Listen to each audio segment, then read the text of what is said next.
बहुत बहुत स्वागत। आप देख रहे हैं एमपी अब तक। आपके साथ मैं हूं ललित प्रजापति। शुरुआत भोपाल से मिल रही बड़ी खबर के साथ। मध्य प्रदेश में भारी बारिश को लेकर येलो अलर्ट जारी किया गया है। भोपाल, नर्मदापुरम और जबलपुर संभाग के सभी जिले, रतलाम, शाजापुर, रागर, देवास, शिवपुरी, ग्वालियर, श्योपुर, सागर, दमोह, पन्ना, अनूपपुर, डिंडौरी और उमरिया में भी भारी बारिश को लेकर येलो अलर्ट जारी किया गया है। खास बात यह है कि 115 मिलीमीटर, करीब करीब 115 मिलीमीटर बारिश की आशंका जताई गई है और अगर 115 मिलीमीटर बारिश होती है तो स्थितियां काबू में करना बड़ी चुनौती होगी। प्रदेश के कई जिलों में गरज चमक के साथ बिजली गिरने की भी बात अलर्ट में कही गई है। राजधानी में लगातार भारी बारिश का दौर जारी है।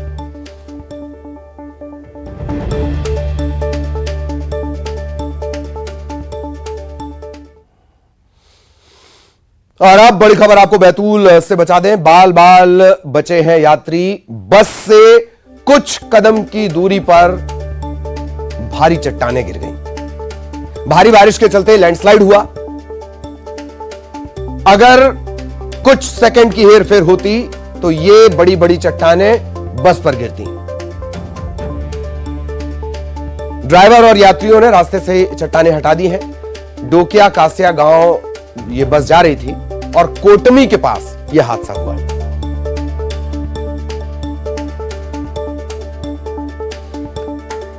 और अब अलग अलग शहरों में बारिश ने क्या स्थिति बना दी है, हालात किस तरह बिगड़ रहे हैं। नदी नाले उफान पर हैं। प्रदेश में बाढ़ को लेकर अलर्ट जारी किया गया है। तवा, नर्मदा, क्षिप्रा, बेतवा, पार्वती, इनके किनारे बाढ़ का खतरा बढ़ गया है। पार्वती उफना गई है। श्योपुर कोटा हाईवे 30 घंटे बंद रहा। श्योपुर में अमराल नदी पर बने सोई भीखापुर का रपटा डूब चुका है। भोपाल में एयरपोर्ट, लालघाटी, ऐशबाग, नारियल खेड़ा, कई इलाकों में सड़क पर 3-3 फीट तक पानी भर गया। कोलांस नदी का पानी भदभदा के आगे सीहोर रोड पर आ गया। भोपाल सीहोर रोड इसके चलते बंद रहा कुछ घंटे तक। शिवपुरी के मोहिनी सागर और मणिखेड़ा बांध के गेट खोलने से सिंध नदी का जलस्तर तेजी से बढ़ा है। कवारी नदी का जलस्तर भी तेजी से बढ़ा है। खंडवा में इंदिरा सागर बांध के 12 गेट खोलने पड़े। सीहोर के नसरुल्लागंज और रहटी में भारी बारिश के चलते निचले इलाकों में पानी ही पानी। 7 और तस्वीरों में देखिए बांधों की स्थिति। नदियों में उफान के चलते प्रदेश के बांध लबालब भर चुके हैं। इनके गेट खोलने पड़े हैं। निचले इलाके से लोगों को निकाला जा रहा है। प्रशासन अलर्ट मोड पर है। भोपाल का कलियासोत, भदभदा, कोलार डैम ओवरफ्लो के हालात, गेट खोलने पड़े। बैतूल का पारसडोर डैम 4 गेट खोलने पड़े। अब इसके चलते ताप्ती नदी का जलस्तर एकदम से बढ़ा है। ताप्ती नदी पर जो एनीकट बना है उसके ऊपर से 3 फीट ऊपर पानी। यही हाल खरगोन के देजड़ा देवाड़ा बांध का। नर्मदापुरम का तवा डैम को तो इस बार अब तक 2 बार खोलना पड़ा है इसके बांध के गेट। खंडवा का ओंकारेश्वर डैम पूरी तरह भर चुके हैं। कई गेट खोलने पड़े। ओंकारेश्वर बांध के 18 गेट, इंदिरा सागर बांध के 12 गेट खोले जाने के बाद खरगोन के कसरावत, महेश्वर और मंडलेश्वर के इलाके के लिए अलर्ट जारी करना पड़ा है। पूरे जिले को हाई अलर्ट पर रखा गया है।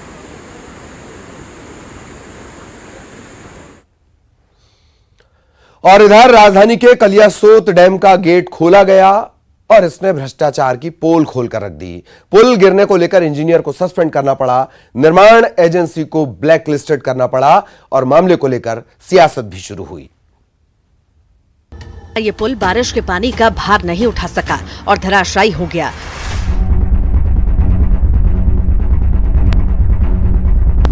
मध्य प्रदेश के कई हिस्सों में जबरदस्त बारिश हो रही है, जिसकी वजह से डैम लबालब हो चुके हैं।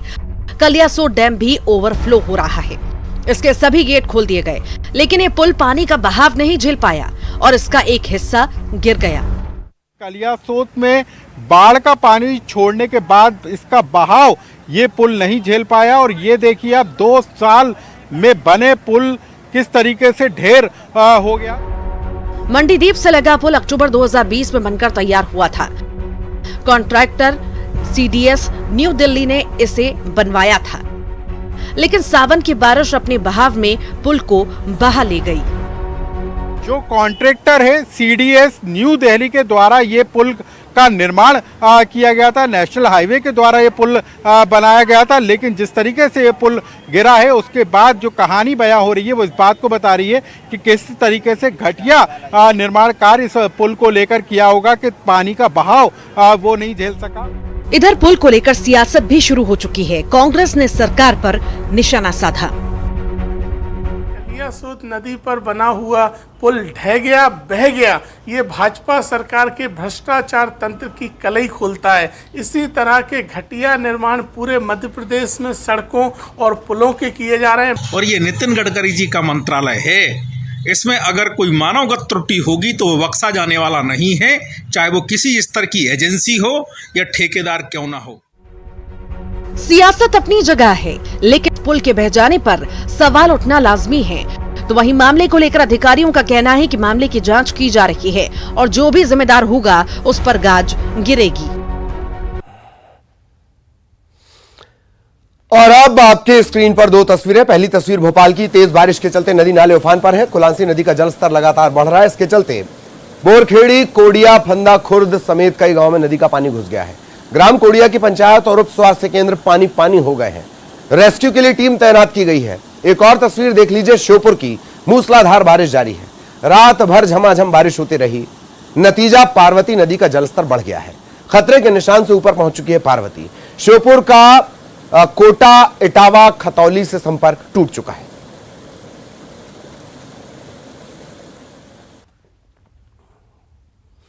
सीएम शिवराज सिंह चौहान ने राष्ट्रपति के शपथ ग्रहण समारोह में शिरकत की। सीएम ने इस पल को ऐतिहासिक बताया और द्रौपदी मुर्मू की जमकर तारीफ की।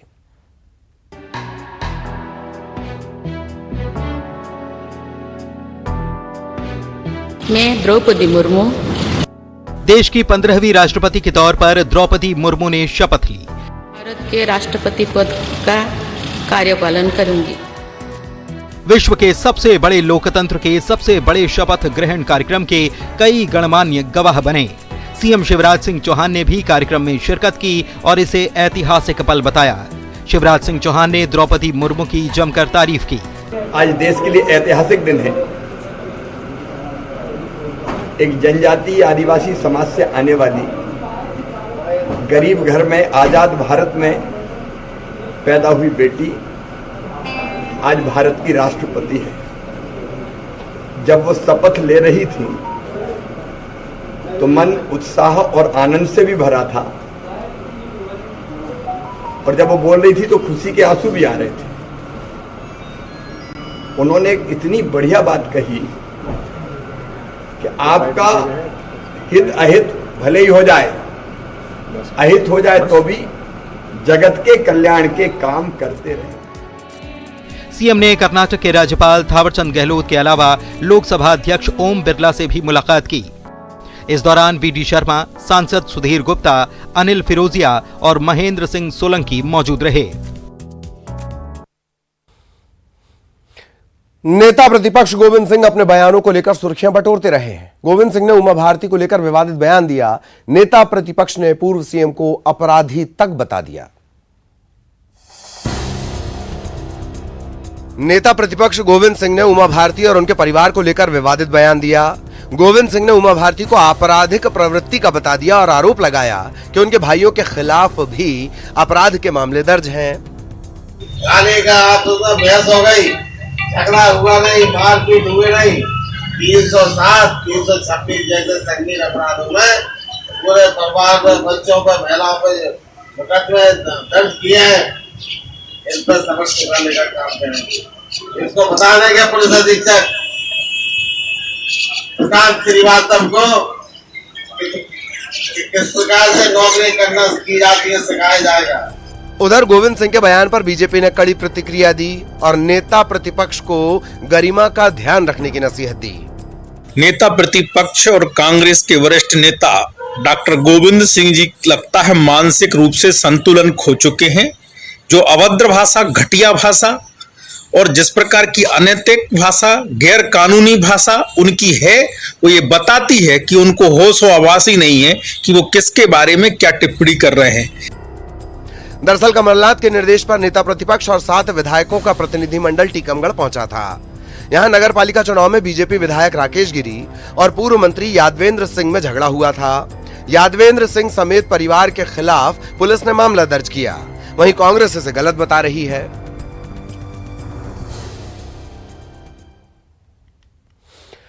मध्य प्रदेश की विधानसभा अब ई असेंबली बनेगी। विधानसभा अध्यक्ष गिरीश गौतम अब त्रिपुरा जाएंगे, वहां की विधानसभा की व्यवस्थाओं को समझेंगे। आज त्रिपुरा के विधानसभा अध्यक्ष रतन चक्रवर्ती ने स्पीकर गिरीश गौतम से मुलाकात की। ई असेंबली समेत कई मुद्दों पर बातचीत हुई, चर्चा हुई। गिरीश गौतम ने कहा कि त्रिपुरा में ई असेंबली को लेकर निर्णायक काम हुआ है, वहां जाकर कुछ और बारीकियों को समझा जाएगा। वहीं त्रिपुरा असेंबली अध्यक्ष रतन चक्रवर्ती ने कहा कि मध्य प्रदेश का दौरा काफी महत्वपूर्ण रहा। डिजिटलाइजेशन समेत कई महत्वपूर्ण पहलुओं पर चर्चा हुई। कोई सब्जेक्ट में तो हमारा एक्सचेंज हुआ है, ओपिनियन एक्सचेंज हुआ है, कैसे ये असेंबली चल रहा है, क्या क्या प्रोविजंस है, हमको क्या करना है, मेंबर्स के लिए क्या फैसिलिटीज है, स्पीकर के लिए क्या डिस्क्रिशनरी पावर है। तो ऐसे भी this is the first time मैंने पहले ही आया है एमपी में और स्पीकर साहब के साथ मुलाकात किया है। वो बहुत हमको रिसीव किया है, बहुत अच्छे से, अरेंजमेंट भी बहुत अच्छा है इधर का। तो मैंने भी उनको और उनको साथी जो है उनको सब हमारा पीएससी का चेयरमैन है शर्मा जी को भी, इसको भी हम दावत दिया है त्रिपुरा में आने के लिए, फिर हम उन लोगों को सेवा कर सकते हैं। 2 चीज़ों पर हुई है। एक तो सबसे बड़ी बात यह है कि वो ई विधानसभा के लिए एकदम तैयार है, माने वो आप ये समझिए कि उनका काम शुरू होने वाला है। इसलिए अपन एक्सचेंज यही कर रहे हैं कि हम कैसे कर सकते हैं, इसलिए हम लोग भी जाने वाले हैं वहाँ देखने की कैसे आपने किया, उसी तरह से हमको भी करना।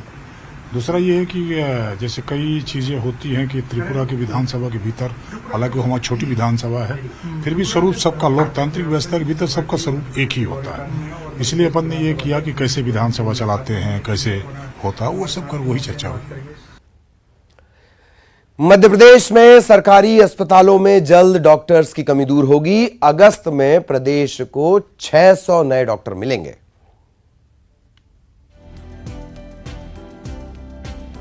प्रदेश के सरकारी अस्पताल डॉक्टर्स की भारी कमी से जूझ रहे हैं। इस वजह से मरीजों को भी काफी परेशानी का सामना करना पड़ता है। हालांकि अगस्त में प्रदेश को 600 नए डॉक्टर्स मिल जाएंगे। इंटर्नशिप पूरा कर चुके डॉक्टर्स को बॉन ड्यूटी पर भेजने की कवायद शुरू हो चुकी है। इसके लिए ऑनलाइन काउंसलिंग की प्रक्रिया शुरू कर दी गई है।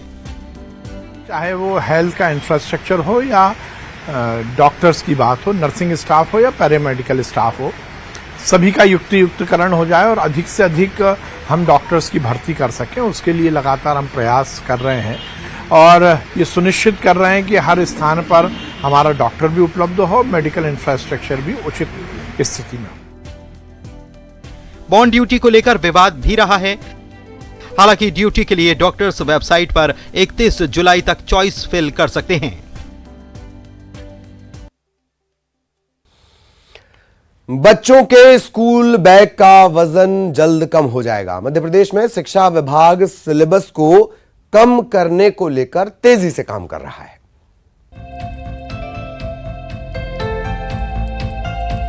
स्कूल जाते बच्चों के अभिभावकों की एक बड़ी चिंता स्कूल बैग के वजन को लेकर होती है। बच्चों के बैग में किताबों की संख्या इतनी ज्यादा होती है कि उनका वजन बच्चों के लिए उठाना मुश्किल हो जाता है। बात इतनी ही नहीं है, बच्चों की टेंशन सिलेबस को लेकर भी होती है। ऐसे में एमपी में जल्द ही एक नई पहल की शुरुआत हो सकती है। यहाँ शिक्षा विभाग बच्चों के स्कूल बैग के वजन को कम करने के कवायद में जुटा है।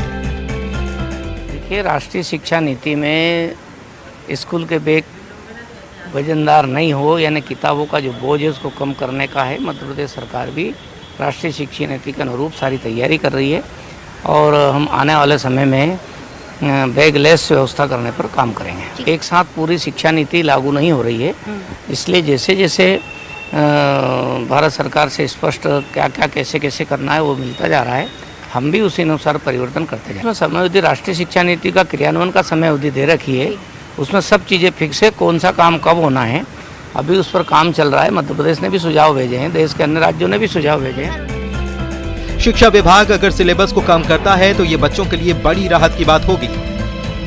छोटे बच्चों के लिए बाल वाटिका के तहत नए बदलाव किए जा रहे हैं। इधर मध्य प्रदेश हाईकोर्ट ने प्रदेश में 27% ओबीसी आरक्षण पर जो रोक है उसे बरकरार रखा है। हाईकोर्ट ने यह भी कहा कि किसी की भी अनुपस्थिति में अब सुनवाई टाली नहीं जाएगी। हाईकोर्ट ने 1 अगस्त से ओबीसी आरक्षण पर नियमित सुनवाई के निर्देश दिए हैं और हर बार सुनवाई के लिए 1 घंटे का समय तय किया गया है। आरक्षण के मामले से जुड़ी 63 याचिकाओं पर सुनवाई के दौरान हाईकोर्ट ने आदेश दिया है। हाईकोर्ट में सुनवाई के दौरान राज्य सरकार ने तारीख की मांग की थी। इस पर हाईकोर्ट ने नाराजगी जाहिर की। यह भी कहा कि ओबीसी आरक्षण मामले पर सुप्रीम कोर्ट ने जल्द सुनवाई का आदेश दिया है। ऐसे में किसी भी पक्षकार की अनुपस्थिति से अब सुनवाई टाली नहीं जाएगी। सुनवाई के दौरान एमपीपीएससी को भी फटकार लगाई गई। यह कहा गया कि एमपीपीएससी 14% आरक्षण के हिसाब से चयन प्रक्रिया आगे बढ़ा सकती है।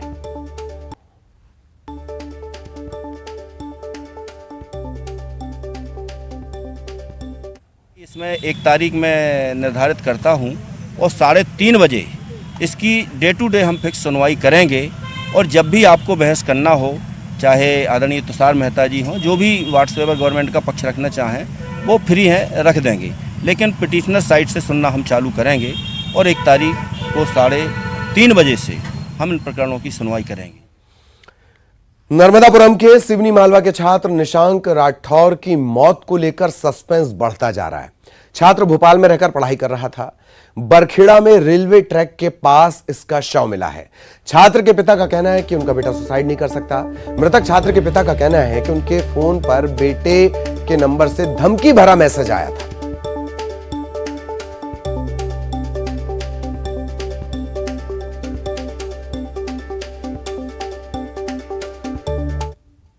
चालू होने वाला था उसका क्या, और वो 13 तारीख को वोट डालने भी घर गया था क्या।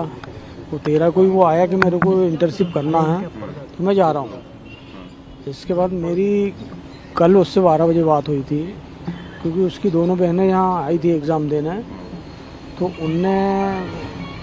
मैंने उसको बोला था कि उनसे मिल लेना, तो वो मिला नहीं था। तो मैंने उसको 12 बजे फ़ोन लगाया, मैंने कि तू क्यों नहीं मिला उनसे, तू उनसे मिलने जा। मेरी बिटिया का फिर 1:30-2 बजे फ़ोन आया, बोले पापा वो तो फ़ोन भी नहीं उठा रहा।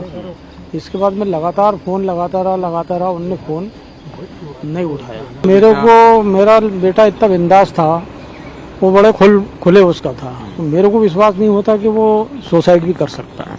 अच्छा, और जो मैसेज आपको आया उसमें कुछ ऐसा लिखा है, राठौर साहब आपका बेटा बहुत बहादुर था, कुछ धमकी दी है उसमें, क्या लिखा था? नहीं, दिक्कत ये है कि उसी के मोबाइल से किया है जी। लेकिन वो ऐसी पोस्ट मेरे को तो नहीं कर सकता भाई। राठौर साहब तो मेरे को संबोधित कर ही नहीं सकता। वो इंदौर में जख्मी हालत में मिली मासूम के मामले में पुलिस ने कार्रवाई की है। पुलिस ने मामा मामी के खिलाफ केस दर्ज कर लिया है। मां की मौत के बाद इंदौर में एक मासूम पर जो जुल्म ढाए गए उसे सुनकर रूह कांप जाती है। दरअसल बच्ची जख्मी हालत में सड़क किनारे मिली थी। लोगों ने पूछताछ की, तब मामले का खुलासा हुआ। बच्ची को एमवाय अस्पताल में भर्ती कराया गया। वहीं पुलिस ने मामा मामी के खिलाफ केस दर्ज कर लिया है। उसके मामी जो है दुर्व्यवहार कर रही, मारपीट कर रही हैं, उसे चोटें हैं। जब देखा तो उसके दोनों हाथ सूजे हुए थे और उसको चोट थी। जब उसको एमवाईएच हॉस्पिटल ले गया तो पता लगा दाहिने जांघ पे भी जला हुए का निशान है। तो इस संबंध में पता था किया तो आस पड़ोस के लोगों ने बताया कि आए दिन महिला जो है इसके साथ मारपीट करती है बच्ची के साथ। बच्ची की मां की कोरोना से मौत हो गई थी। पिता कहीं दूर रहते हैं, लिहाजा मुंह बोले मामा मामी ने 8 साल की बच्ची को गोद लेने की पेशकश की। पिता ने बच्ची को दे भी दिया, लेकिन निसंतान दंपत्ति बच्ची का ख्याल रखने के बजाय उसकी आए दिन पिटाई करने लगे। चाइल्ड लाइन पूरे मामले की मॉनिटरिंग कर रही है। तो सावन का आज दूसरा सोमवार प्रदोष व्रत के साथ साथ सर्वार्थ सिद्धि योग, अमृत सिद्धि योग और ध्रुव योग बन रहा है। इन योग में महादेव और मां पार्वती की पूजा का फल दोगुना हो जाता है। शिव मंदिरों में सुबह से जलाभिषेक के लिए भक्तों के पहुंचने का सिलसिला शुरू हो गया। उज्जैन के महाकाल मंदिर में बाबा की विशेष पूजा की गई।